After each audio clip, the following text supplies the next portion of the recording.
My name is Bella. I'm 28, living in a small apartment in San Diego that I bought myself after years of relentless hard work. I work as a marketing manager for a tech company. Nothing glamorous, but enough to support myself and feel proud every time I hold my own house key.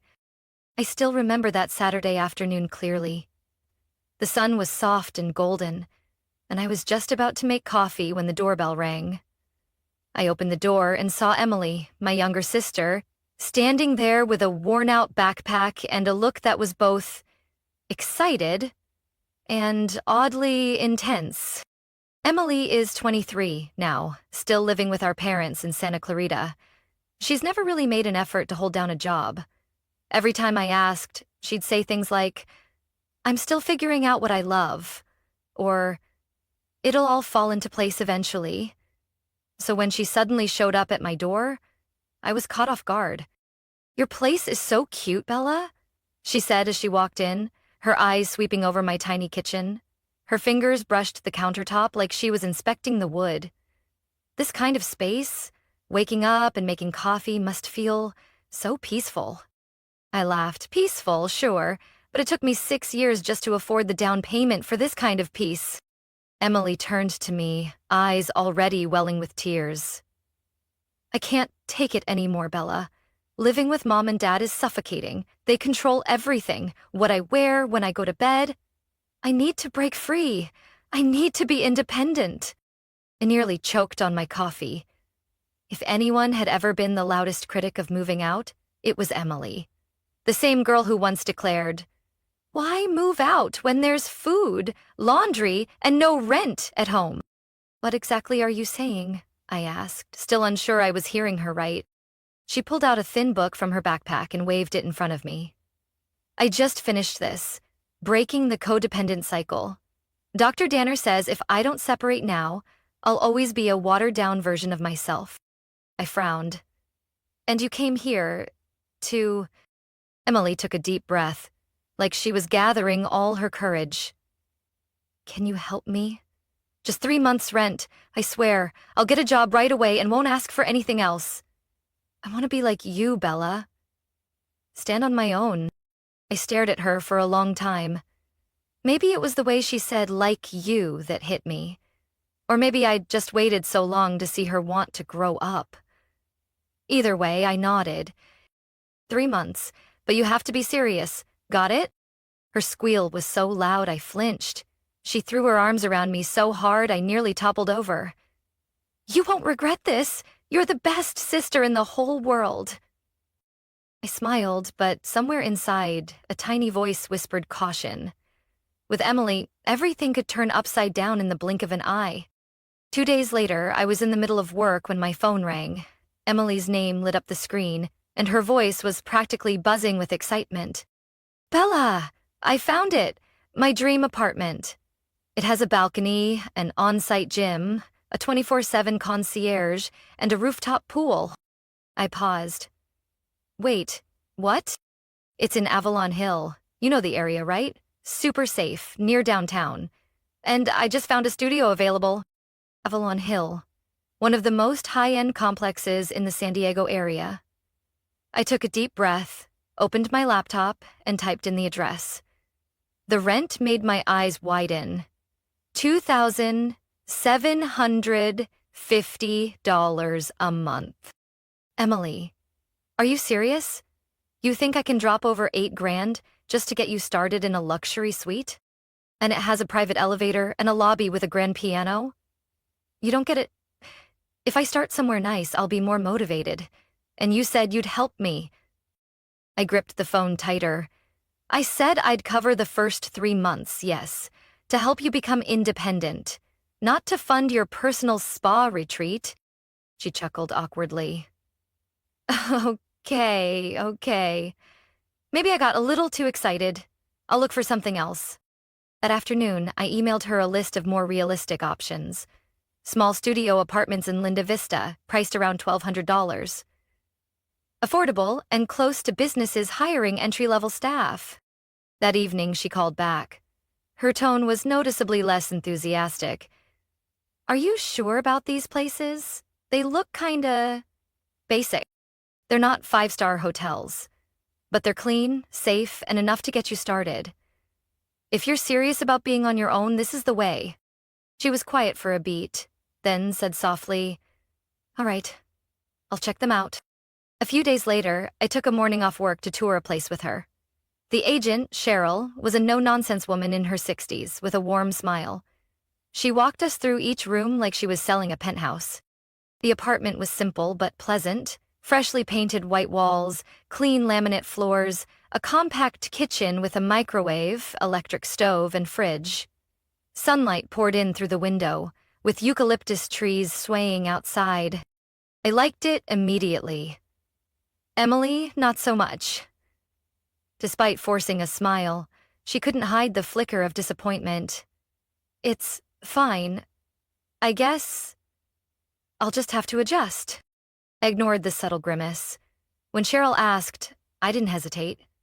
I wrote 2 checks, one for the deposit, one for the first 3 months.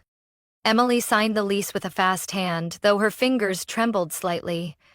As I watched her, I felt a strange blend of hope and unease.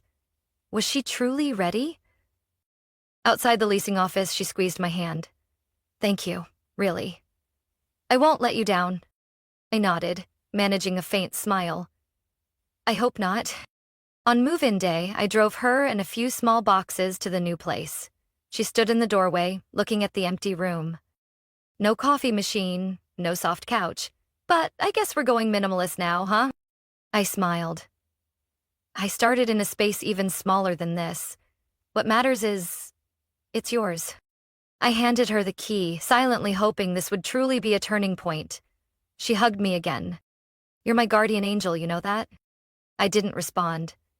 Just gave her hand a small squeeze and turned away. But as I got into the car, I glanced one last time through the rearview mirror and saw Emily, standing in the middle of the apartment, phone held high, smiling for a selfie in the slanted sunlight, as if she were about to type some inspiring caption. I wanted to believe it was just her way of starting a new chapter.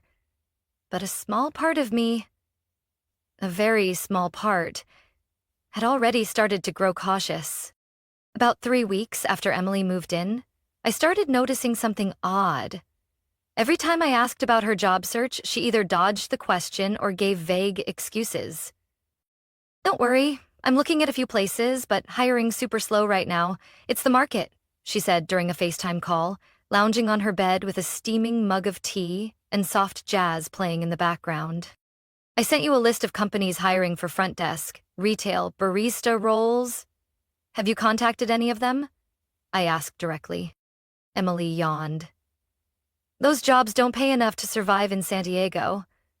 I'm eyeing more creative positions, like community manager or event assistant." I stared at the screen. "But you don't have any experience, and right now, you're living off someone else's money. You need any job. Chase the creative stuff later." She clicked her tongue. "Whatever, I'll figure it out. Can you not push me so hard?" I swallowed my frustration and ended the call in silence. By the start of the 3rd month, I sent Emily a reminder. "Only 2 weeks left of the 3 months. Have you found a job yet?" She saw it. No reply. 2 days later, I got an automatic email alert from the bank. Emily D. Roberts had requested a transfer of $1,290 with the note, "April rent." I froze. Called her, no answer. Texted, nothing. That afternoon, she finally called back, her tone light, like nothing had happened. "Oh, you saw the payment request? Oops, I meant to tell you to send it by Friday." "You? Think I'm just gonna keep paying?" I asked, keeping my voice steady. "Well, the 3 months flew by, and I haven't found anything solid yet. I've got an interview coming up soon. I just need a little more time." "No, Emily. I've fulfilled my part. From now on, it's on you." A pause. Then her voice cracked. "So you're just going to abandon me? You know I'm not ready. I'm trying my best, but all you care about is money." I opened my mouth, but before I could speak, the line went dead. Not even an hour later, my phone rang again. This time, Mom. Bella Lynn Roberts. Her voice blasted through like I'd committed a crime.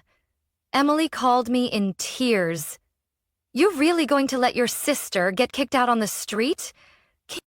"Mom, I've already spent over $3,000. I'm not a walking ATM. You're her big sister. You have a good job, your own place. She's just starting out. You should be the one lifting her up." I stopped walking. My chest tightened. "Mom, this isn't helping. It's enabling. I've said that already." "So you're okay seeing her homeless? How am I supposed to sleep at night knowing my daughter is on the sidewalk?" I bit my lip. Mom always knew exactly how to twist the guilt. And like being pulled back into an all-too-familiar pit, I sighed and said heavily, "I'll cover another 3 months. But this is the last time." Silence. Then softer. "I knew you'd do the right thing." After the call, I made the transfer, feeling more drained than relieved. I texted Emily, "Rent covered. Last 3 months. That's it." Her reply came in less than a minute, a smiling emoji with a halo. I dropped my phone and leaned back on the couch, hollow inside.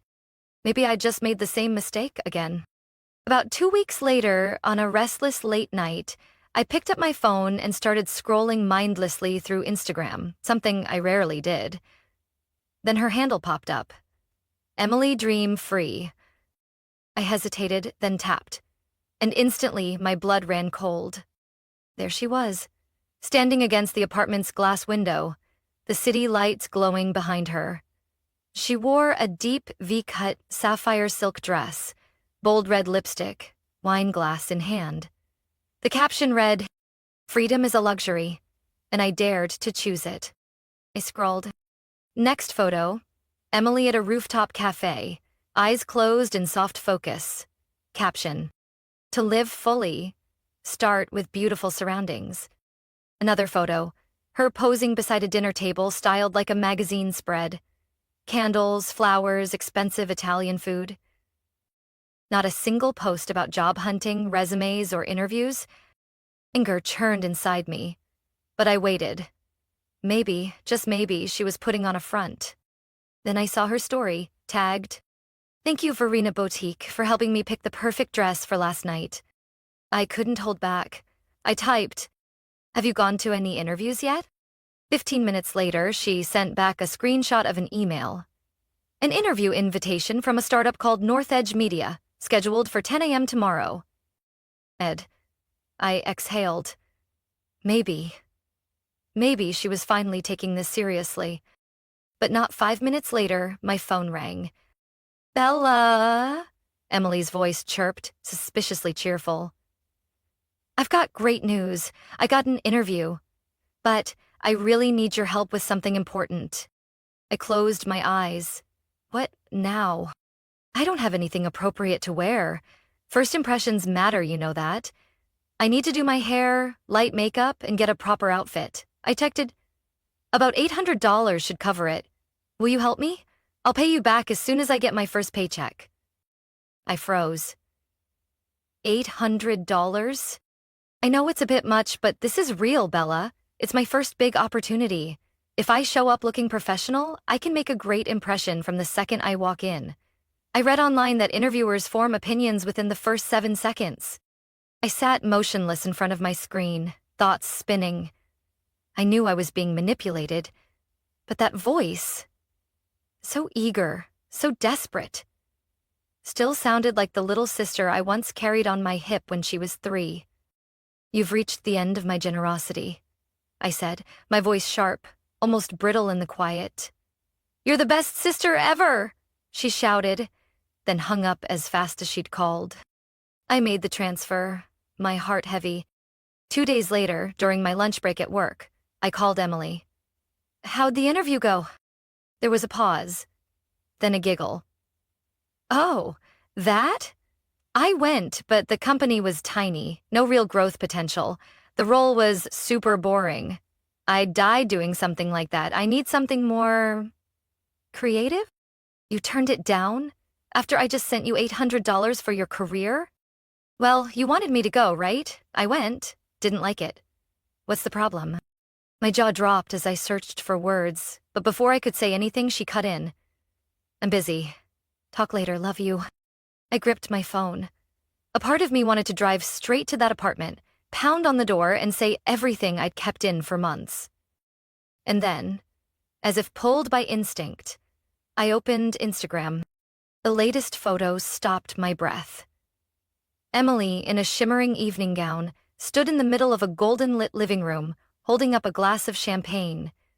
The caption read, "Life isn't about waiting for opportunities, it's about dressing like you already have them." I stared at the photo. That dress, I paid for it. And there was never an interview. On Wednesday night, I left the office late after a long meeting. A light drizzle fell, and the streetlights cast an amber glow on the wet pavement. I had planned to go home, take a hot shower, and forget Emily for the evening. But something pulled me off course. I turned the wheel and headed straight to the apartment I was still paying for, the one where my sister lived like royalty. As I approached the building, I could hear the music thumping from a distance. The third floor, her floor, glowed like a mini wedding party. Laughter, clinking glasses, bass-heavy remix tracks. I stopped in the hallway. I still had the spare key. My fingers tightened around it. I didn't want drama. But this time, I needed to see it for myself. I turned the key quietly. Inside, the apartment had turned into a nightclub. Dim lights, bodies packed together, silver trays piled with food and drinks. Faces I recognized from Emily's Instagram lounged on the couch, laughing and sipping wine. At the center of it all, Emily, in that same silver dress I paid for, was spinning, laughing brightly, surrounded by her friends. My eyes locked on her as she lifted her glass and raised a hand for silence. "You guys want to know how I'm still chillin' mid-month without a job?" she said with a playful flip of her hair. "It's because I've got Bella, my guardian angel." The room erupted in laughter. Emily continued, totally unfazed. "She's adorable, really. All I have to do is cry a little, make up a fake interview, toss in some line about wanting independence, and boom. Money wired in no time." A snicker rose from the corner. Emily shrugged, lifting her glass. "You know what we call her? Our personal ATM cow." More laughter. Loud, open, shameless. I stood frozen behind the slightly open door. My eyes burned. My heart didn't race, it just went still. Hollow. "Honestly," she added, swaying a bit with the wine, "I don't even need a job. As long as she still feels guilty about her struggling little sister, I get to live like a queen. And if she ever snaps out of it, I'll just call Mom. They'll handle the rest." That's when I stepped inside. My heels hit the wooden floor. Steady, slow, shh. The room fell dead silent, like someone had cut the power. One of Emily's friends spotted me first, their face turning pale as they nudged the person next to them. Whispers rippled like a wave. Emily froze mid-tut. Her face drained of color. The wineglass slipped from her hand and shattered. I walked into the center of the room, stopping right in front of her. No one breathed. "This is your version of independence," I said, voice calm but each word slicing the air. "A perfect little performance, isn't it, Emily?" What are you doing here?" Her voice trembled. I didn't answer. I looked around the room. "You all heard everything. I don't need to explain." Emily's lips twitched like she wanted to defend herself, but this time, I didn't let her speak. "You can't fool me anymore, and if you think you can use Mom and Dad to pressure me again—" I paused, my gaze sharp. "Then you'd better get used to living on their dime. Starting tomorrow." Then I turned and walked out of the apartment the same way I had entered. No shouting, no tears. The door closed behind me. The music didn't start back up. The next morning, as I stepped out of a meeting room, my phone buzzed nonstop. Mom calling. I knew exactly what was waiting on the other end. I took a deep breath and picked up. "Bella Lynn Roberts," my mother's voice was like a knife. "Can you come to the house tonight? The family needs to talk." I looked out at the gray sky through the window. That old feeling came rushing back, like when I was a child and always the one called into the living room to apologize for something Emily had done. "I'm busy tonight," I replied. "Bella, don't make me say it again. 6 o'clock. The old house. Don't be late." At exactly 6 p.m., I walked into the house I'd grown up in, a place that now felt more foreign than ever. The living room light cast a sickly yellow glow. My parents were already seated on the couch like a panel of judges, and Emily, of course, sat between them, eyes red, hair messily tied up, wrapped in a worn gray sweater like she'd just survived a meltdown. "You're here," my mother said, eyes narrowing. "Sit down."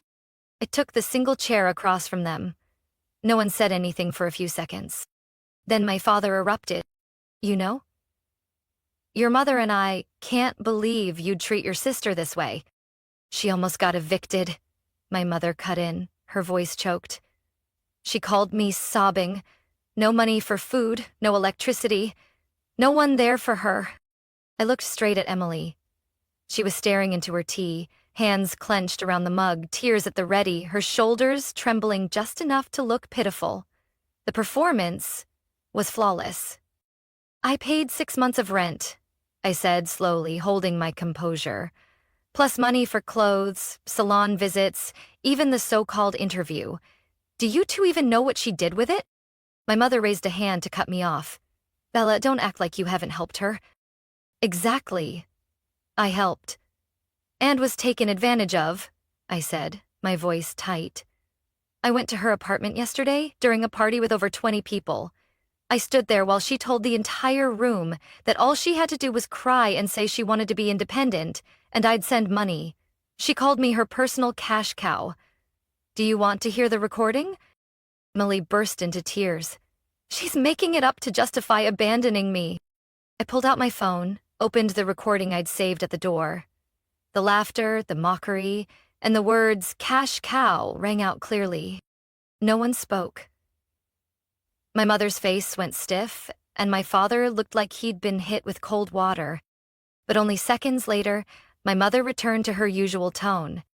"He's young, Bella. Who hasn't said something stupid while drinking? You're the older one. You should show some grace.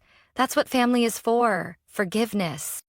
I looked at my mother, the woman who had always twisted facts to protect Emily, no matter how wrong she was. "No, Mom," I stood up. "Family is not where one person swallows everything so others don't have to face the consequences." "You're pushing your own sister to the edge," my father snapped. "We raised you better than this cold-hearted nonsense." Emily lifted her head, her voice trembling right on cue. "You're not the only one who's tired, Bella. I'm struggling too, every single day." "No, you're not struggling," I cut her off, my eyes like steel. "You're playing the victim. The person paying the price is the one who still believes in you." I turned to my parents. "If you want to keep feeding the fantasy of poor, helpless Emily, go ahead, but I'm out." I walked out of the house, leaving behind my mother's pleading voice, the scrape of Dad's chair, and the familiar sobs of someone I once called sister. The door closed behind me. Not just a wooden door, but the door to a trust long since rotted. I drove away with trembling hands on the wheel. I didn't cry. I didn't yell. But the hollow ache in my chest was sharp and undeniable. That was the moment I knew I hadn't just ended a fight or responsibility, but a pattern of silent endurance that had gone on too long. That night, I turned off my phone. I didn't want to hear another word. Not from Emily. Not from Mom. Not from Dad. The next morning, I got to the office earlier than usual. I sat in front of my screen, working like a machine. Colleagues asked if I was okay. I just smiled faintly. I didn't tell anyone what had happened. A week passed. No calls. 2 weeks. No messages. By the 3rd week, I realized my family had officially cut me off. The first message came from my aunt, my mom's sister. She sent a nearly 1-minute voice recording, her tone full of frustration. Bella, what happened? Your mom's been crying non-stop. The whole family is talking. Your sister's out of work, lost power, living off instant noodles, and you just disappeared without a word? In their eyes, I was no longer the girl who had scraped together every penny to help her sister build a life. I was the selfish daughter, the successful but heartless sister, the one stellar student turned cold, unfeeling adult. They didn't know how many nights I stayed up worrying about Emily. They didn't see the quiet transfers. They weren't there when I stood in my sister's apartment and heard her laugh at my kindness in front of strangers. I didn't reply to my aunt's message, but a few days later, I saw Emily's photos on Facebook, perfectly lit, carefully framed, captions dripping in philosophy. Sometimes storms come just to show us who's really our shelter. Beneath were the usual comments from aunts and uncles. Don't be sad, sweetheart. Everyone finds the light. Family is something we should never let go of. Everyone makes mistakes. Your sister will come back to you soon. I sat still. No one realized the light they spoke of was from a party drenched in wine and club music, all paid for with my money. No one knew the storm was one Emily brewed herself. And if family is something we're never supposed to let go of, then I had held on far too long. My hands were bleeding. 3 months later, I received a single message from my father, short and sharp. If you still consider yourself part of this family, come to your mother's birthday next week. If not, that's your choice. I read that message over and over for half an hour. No check-in, no apology, just a cold directive wrapped like an ultimatum. I didn't respond, and I didn't go. That summer, I stopped receiving invitations to the annual family gathering. No one tagged me in group photos.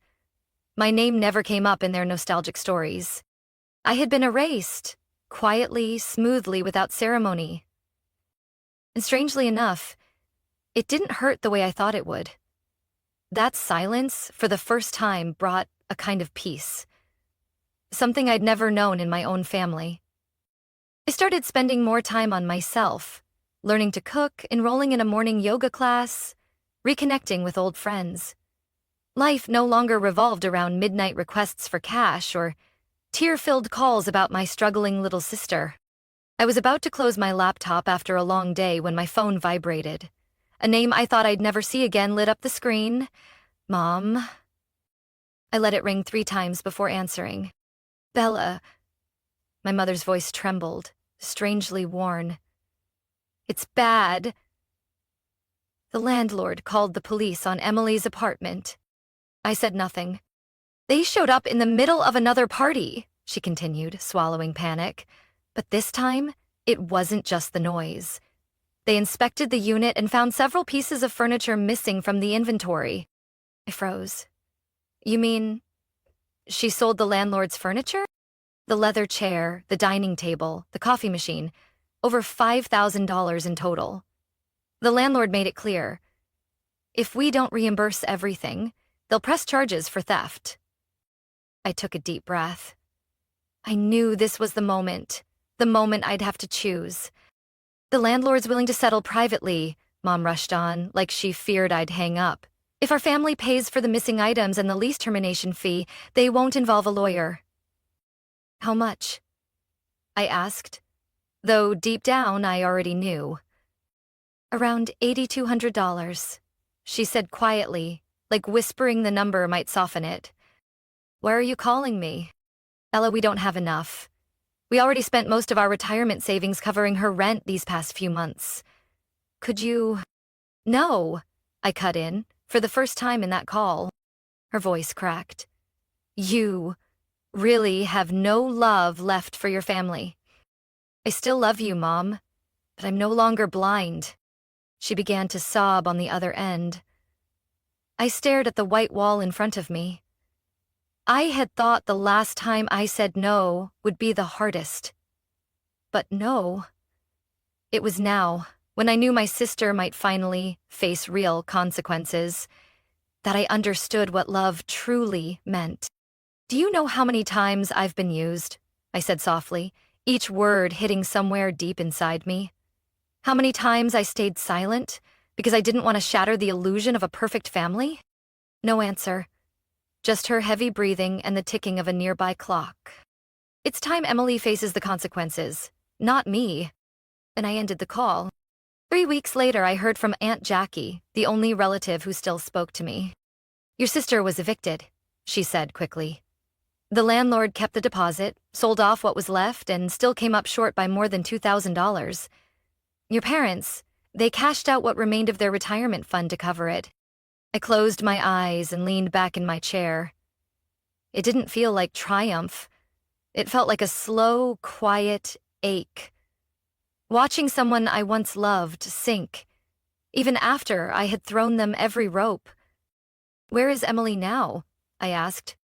"Back with your parents. Still not working, and—" Jackie paused, then added, "Still posting online, writing long captions about learning to love yourself on the path to healing." I laughed, not because it was funny, but because there was simply nothing left to say. That winter, I wasn't invited to the Christmas party. My name didn't appear in any of Mom's "Thankful for My Family" Facebook posts. I only heard from an old classmate that Bella's parents say she's basically a stranger now. I didn't respond. Not because I wasn't hurt, but because I finally understood. When someone constantly avoids consequences, the entire family gets pulled into that cycle. And if I didn't step out, I'd be dragged down, too. I'm no longer the one who quietly pays for the damage someone else creates. The last days of the year passed quietly. No midnight calls, no guilt-laced texts, no rushed dinners to make sure someone's rent was covered in time. My daily routine has become oddly simple. Morning coffee, afternoon work, reading at night. Sometimes I take quiet walks by the beach alone, hands in my coat pockets, letting the wind sweep through my hair like it's washing away years of weariness. No one asks if I'm still angry. No one wonders if I miss it. But maybe the biggest relief isn't the silence from others, it's the quiet within myself. As if, finally, a messy room has been closed off and I've stepped out without looking back. Spring came later than usual that year in San Diego. The air still held the chill of post-rain wind, and the trees outside my new apartment shimmered faintly with dew. Every now and then, I'd hear whispers from distant relatives that I had abandoned my sister, turned my back on the family, or became someone who only thinks of herself. They said Emily was back at home with our parents, still unemployed. When I happened to see her name on social media, it was always the same image: a cup of coffee, an emotional quote, a distant gaze like she was mid-poem. My mother still texted on holidays, short, flat messages, like checking a box on a list. I never replied. Strangely, when people no longer need you, they begin to rewrite the story in the way that's most comfortable for them. In that version, I'm the one who walked away without a word. They're the ones who did their best. I didn't correct them. It wasn't worth it anymore. After all, the weight I once carried had long since fallen off, and I had no intention of picking it back up. That afternoon, I passed by the old boutique where I once bought a dress for Emily. In the display window was the same style of shimmery gown, the one I'd thought might mark her fresh start. As outside the store, a little girl tugged at her mother's hand, begging for a sparkly plastic bracelet. The mother smiled, leaned down, whispered something, and the girl beamed. I didn't hear what she said, but that moment softened something inside me. Turns out, not all love needs rescuing. Sometimes it just needs to stop enabling cruelty dressed as tears. I got home just as the sky turned violet. My apartment was small, warm, and quiet, except for the soft whistle of the kettle. I poured tea into a ceramic cup, set it on the wooden table by the window, and sat in my favorite wicker chair. The only sound was the steady ticking of the clock. Somewhere out there I may still be mentioned, with pity or anger. But here, where no one accuses me, where I no longer bear guilt for other people's mistakes, I feel closer to a kind of peace I once thought was imaginary. I don't need to be understood. I don't need to be forgiven. I just need to live by the one thing I no longer offer freely: self-respect. Bella's story is a powerful reminder that love doesn't always mean unconditional sacrifice. In real life, many are bound by family obligations so tightly that they forget their own boundaries. Family shouldn't be used as an excuse to exploit trust or avoid consequences. Sometimes the bravest thing you can do is say no. Not out of cruelty, but because you've been hurt enough to know that real love never asks you to keep hurting yourself. What do you think of Bella's decision? Was she too harsh, or was it what she needed to reclaim herself? Share your thoughts in the comments, and don't forget to follow the channel for more heartfelt stories about family and life.